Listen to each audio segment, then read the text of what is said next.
اریانا خور چې دغه صدقه خپل خاوند ته ډالۍ کړې ده، دا څه فردین سمندر ته او د خپل راتلونکي ژوند د ګډ ژوند د خوشحالۍ او برکت لپاره دا صدقه کړې ده. څومره بهترینه صدقه ده.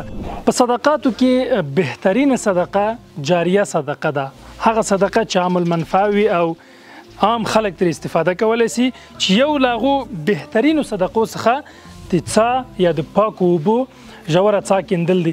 دا د قرهباغ ولسوالۍ جارچي کلی ده، جارچي سیمه ده.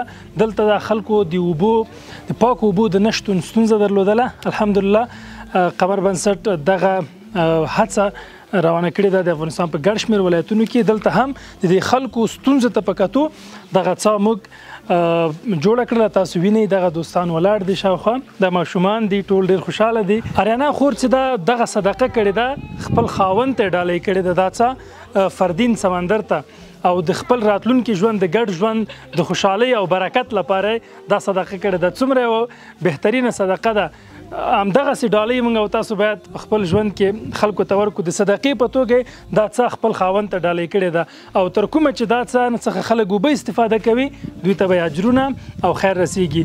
راځئ د دوی د خیر او د ګډ ژوند لپاره دعا وکړو. الله تعالی دې خور ته او دې ورور ته یو خوشحاله ژوند نصیب کړي. دوی چې هغه کومې هیلې، کومې امیدونه او ارمانونه لري، خدای د هغو امیدونه او هیلو ته ورسوي او الله تعالی دې ورته دغه صدقه جاریه تر ډیر وخته پورې چې دوی استفاده کوي ته اجرونه او ثوابونه ورته ورسوي. ډیره مننه ورونو. قدرمن لیدونکو، د یادونې وړ ده باید ووایم دا د قمر بنسټ 299 نمبر څاه ده. الحمدلله د قمر بنسټ دغه پروژه یوه له ډېرو مهمو او اساسي پروژو څخه ده. تاسو کولی سئ چې د دغه خور غوندې دغه رقم مرسته او همکاري وکړئ او د افغانستان په ګڼ شمېر ولایتونو کې تاسو څاه جوړه کړئ. مهمه نه ده چې تاسو د یو څاه پوره قیمت ورکړئ، څومره چې وس وي تاسو کولی شئ چې د څاګانو په برخه کې خپلې پیسې ځانګړې کړئ. تاسو ته پر سکرین باندې د هیلث پرس کلب لینک هم ښکاري. تاسو کولی شئ چې د خپل وس مطابق مرسته او همکاري وکړئ او د افغانستان په ګڼ شمېر ولایتونو کې چې هغوی اوبو ته اړتیا ولري، تاسو خلکو ته د پاکو اوبو څاګانې وکیندئ. ډېره مننه. جزاک الله خیر. السلام علیکم ورحمت الله.